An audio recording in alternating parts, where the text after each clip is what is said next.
would you go, ladies and gentlemen, if you were looking for the next comedic talent and you couldn't make it to the House of Commons? Well, clearly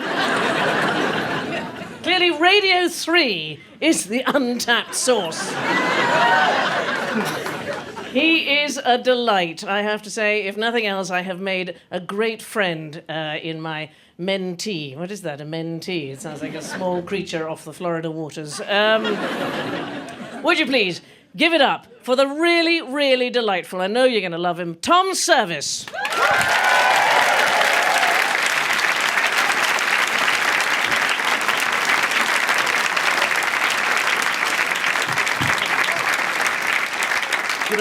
Good afternoon. Good afternoon, everyone. That's a wonderful reception. Radio 3 isn't used to that kind of reception, of course, even on digital.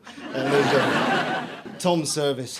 I mean, that is my name, you see. And I still wonder what possessed my parents, though. A friend of my mum's told, she said, whatever you do, do not call your son Tom. Tom Service. T Service.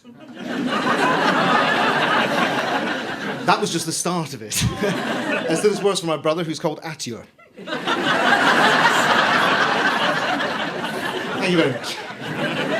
So I'm not a hotel-based concierge. I'm, in fact, a presenter on BBC Radio 3.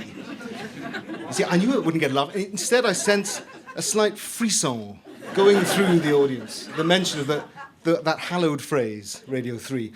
And it is a bit of a problem, because when I tell people what I do, people are often anxious, as many of you are now, I'm sure, because you all think that I must be much, much cleverer than you to work for Radio 3.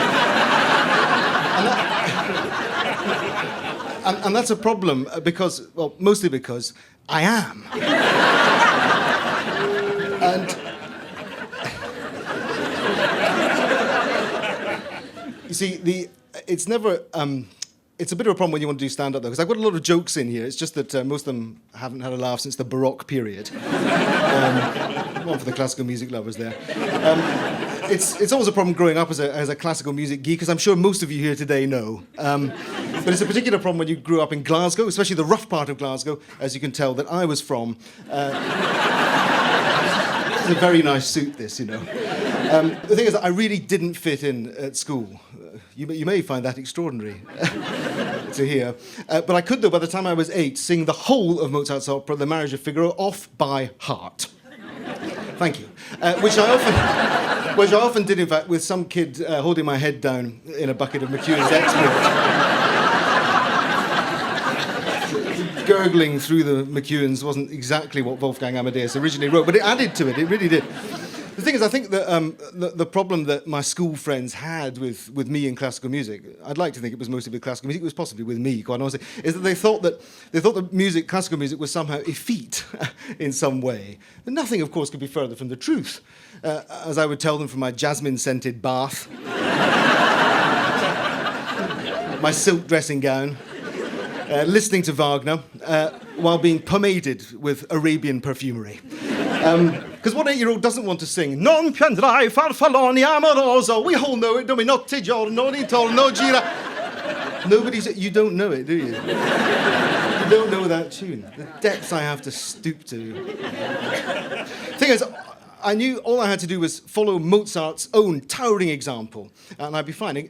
Since he was dead from poisoning at the age of 35, there was a fairly good chance of that in my neighbourhood.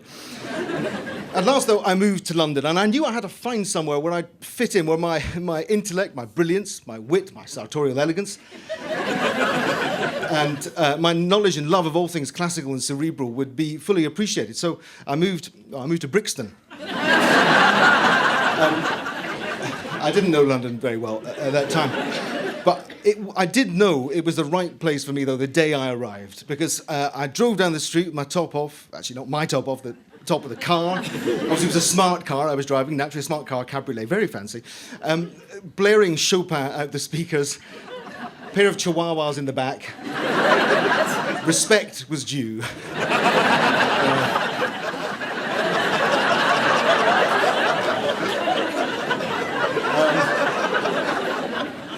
Homey, as I believe myself. The thing is, any area of London benefits from having a smug, smart-ass Radio 3 presenter like me in their midst, especially me, in fact, with my rare collection of recordings of the music of Bedřich Smetana. Yeah, it is a funny name, isn't it? I know, I do agree. The thing is, Smetana, as you all know, was a composer from Czechoslovakia who was director of the National Opera in Prague in the 1870s. And when he got the job, it was the first time the phrase had ever been used, the Czechs in the post.